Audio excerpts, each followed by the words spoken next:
जब रात के अंधेरे में सीमा पार से उड़ता है ड्रोन, जब खेतों में बिछाए जाते हैं हथियार, जब पाकिस्तान की धरती से फिर सुनाई देती है एक नई साजिश की आहट, तब खड़ी होती है भारत की पहली दीवार बीएसएफ और जगह है अमृतसर बॉर्डर। दरअसल ऑपरेशन सिंदूर के बाद भी पाकिस्तान अपनी कायराना हरकत करने से बाज नहीं आ रहा है, लेकिन भारतीय सेना अपनी सतर्कता से हर बार पाकिस्तान का मिशन फेल करती है और उसको घुटनों पर लाती है। अमृतसर में जब जब पाकिस्तान समर्थित आतंकियों की घुसपैठ होती है, तब तब भारतीय सेना उनका सफाया करती है।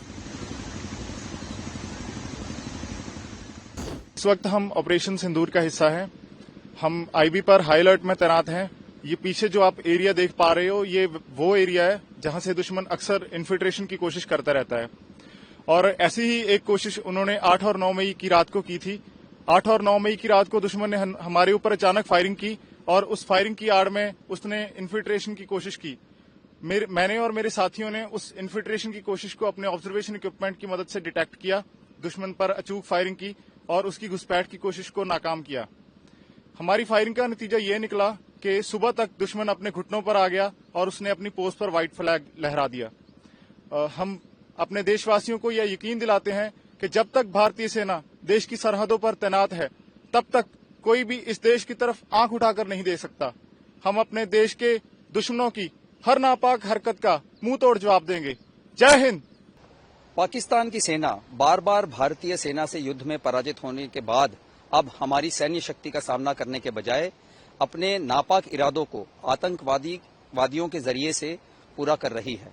पाकिस्तान सेना लाइन ऑफ कंट्रोल और इंटरनेशनल बाउंड्री में उन इलाकों से जहां नदी का क्षेत्र हो या दुर्गम इलाके हो, वहां जहां फेंस नहीं है, वहां से घुसपैठ कराती है।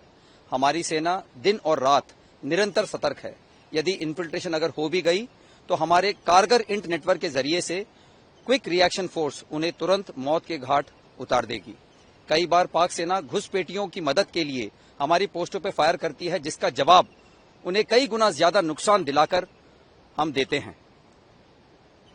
भारतीय सेना के योद्धा अपने परिवारों से दूर कठिन परिस्थितियों में दुश्मन के सामना करते हुए अपने साथियों के बीच में अपने मनोबल को बिल्कुल उज्जवल और उत्तम रखते हैं।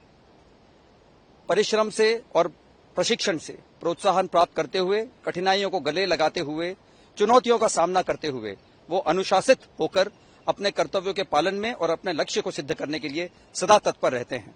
जय हिंद।